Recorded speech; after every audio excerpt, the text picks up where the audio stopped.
Road पर हो रहे आए दिन हादसे, कहीं आरटीओ की चेकिंग के दौरान गार्ड की मौत, कहीं ट्रक ड्राइवर अचानक रोकने पर हादसे का शिकार।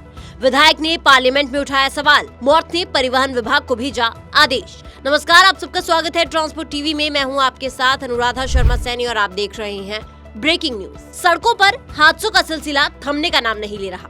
कभी आरटीओ की अचानक चेकिंग के दौरान गार्ड की मौत की खबरें आती हैं, तो कभी हाईवे पर दौड़ते ट्रकों और बसों के बीच टक्कर से चालक की जान चली जाती है। परिवहन विभाग के उड़नदस्तों द्वारा अचानक किए जाने वाले वाहन रोकने के तरीके को लेकर सवाल जो है वो लंबे समय से उठ रहे थे और इन सवालों के बीच सड़क सुरक्षा को लेकर चिंता और गहरी होने लगी।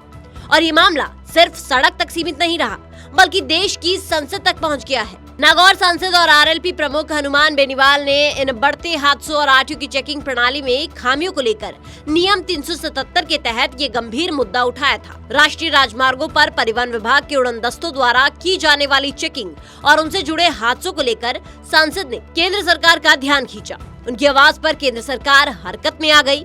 कार्रवाई की प्रक्रिया भी शुरू हो चुकी है। दरअसल बेनीवाल ने कहा था कि आरटीओ के उड़नदस्ते जिस तरह मनमानी चेकिंग करते हैं, खास तौर पर ट्रकों को अचानक रोकते हैं, वो किसी से छिपा नहीं है। सड़क पर किसी भी वाहन को अचानक रोकना हादसे का सीधा निमंत्रण है और ऐसी सैकड़ों दुर्घटनाएं हो चुकी हैं। सांसद ने संसद में बताया कि राजस्थान में 50 से अधिक आरटीओ गार्डों और अधिकारियों की मौतें ऐसे ही अचानक रुकवाए गए वाहनों से हुई है। कई बड़े हादसों का उदाहरण देते हुए उन्होंने वाहन चेकिंग के लिए एक विस्तृत और सुरक्षित एसओपी बनाने की मांग की। सांसद की मांग पर केंद्र सरकार जो है वो तुरंत हरकत में आई। 10 सितंबर को सड़क परिवहन एवं राजमार्ग मंत्रालय यानी कि मॉर्थ ने राजस्थान आरटीओ को नोटिफिकेशन जारी करते हुए इस पूरे मामले में उचित और तुरंत कार्रवाई के आदेश दे दिए हैं। आप देख सकते हैं लेटर 10 सितंबर को जारी हुआ है। परिवहन विभाग को लेटर लिखा गया है। उन्होंने लिखा है कि हनुमान बेनीवाल माननीय सांसद द्वारा लोकसभा में नियम 377 के अंतर्गत उठाए गए मुद्दे के प्रति को अग्रसित करने और साथ ही उल्लेखित करने का निर्देश हुआ है कि माननीय सांसद महोदय द्वारा सूचित किया गया है कि राजस्थान में चेकिंग के नाम पर आरटीओ उड़नदस्तों द्वारा वहां के चालकों को, विशेष रूप से ट्रकों को परेशान किया जाता है, जिसकी वजह से आकस्मिक दुर्घटना होने की संभावना होती है।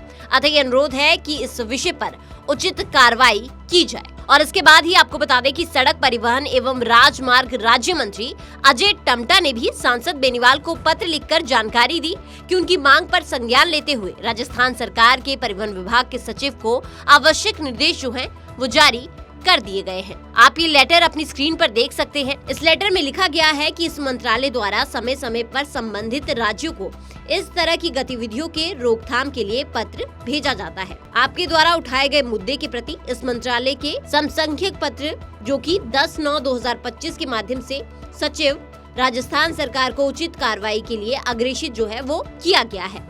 तो यानी कि कार्रवाई जो है वो हो चुकी है। इसके साथ ही आपको ये भी बताएंगे कि आखिर ये एसओपी होती क्या है, जिसके बारे में बात हो रही है, और वाहन चेकिंग के संदर्भ में ये एसओपी क्यों जरूरी है। लेकिन उससे पहले एक जरूरी जानकारी।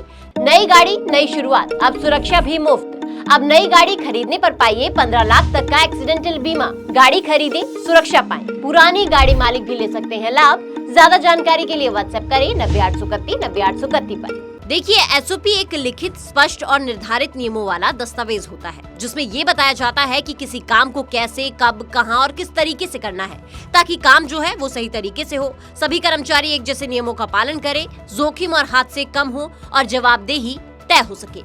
एसओपी बनाने से ये तय हो जाएगा कि वाहन कहाँ रोका जाएगा, किस गति पर रोका जाएगा, हाईवे पर चेकिंग पॉइंट कितना पहले से दिखाई देना चाहिए, फ्लैश लाइट, बैरिकेड, सुरक्षा जैकेट, चेतावनी बोर्ड कितनी दूर पर लगाए जाएं, कौन सा अधिकारी क्या करेगा और चेकिंग कैसे सुरक्षित तरीके से होगी। इससे चेकिंग का तरीका मानक, सुरक्षित और पारदर्शी बनता है और हादसों की संभावना काफी कम हो जाती है। अब देखने वाली बात ये होगी कि राजस्थान परिवहन विभाग जमीन पर कितनी तेजी से बदलाव लागू करता है, कब तक ये एसओपी बनती है और क्या एसओपी बनने के बाद हादसों में कमी आएगी, क्योंकि सड़क सुरक्षा से जुड़ा हर एक कदम सैकड़ों जिंदगियां बचा सकता है। इस वीडियो पर आपका क्या विचार है वो आप हमें कमेंट सेक्शन में जरूर बताइएगा। साथ ही ट्रांसपोर्ट टीवी देखने के लिए आपका बहुत बहुत शुक्रिया। ऐसी वीडियोस के लिए आप हमें फेसबुक और एक्स पर फॉलो कर सकते हैं। नमस्कार। हेलो दोस्तों, नमस्कार। मैं संत कुमार बंजारा सिवनी मध्य प्रदेश से हूँ और मैं ट्रांसपोर्ट टीवी से 3 साल से जुड़ा हुआ हूँ। किसी भी प्रकार की गाड़ियों के लिए जो ट्रांसपोर्ट मॉल ने एक बीमा पॉलिसी लागू किया है, तो आप सभी से अनुरोध करता हूँ कि बीमा अपनी गाड़ियों का ट्रांसपोर्ट मॉल से खरीदें और सिक्योर बीमा है, आप सभी के लिए बहुत सुरक्षित भी रहेगा और पूर्ण रूप से जानकारी भी दिया जाता है। उनका जो नंबर है 90-831 से जरूर संपर्क करें। मैं बहुत बहुत धन्यवाद करता हूं ट्रांसपोर्ट टीवी का और ट्रांसपोर्ट मॉल का, जो हर वक्त हमेशा ड्राइवरों की और चालक मालकों के लिए आवाज़ उठाते हैं। वंदे मातरम, जय हिंद, जय भारत। तो बीमा के लिए व्हाट्सएप करें गाड़ियों के नंबर 90-831 90-831 पर। आप भरोसा कर सकते हैं हम पर।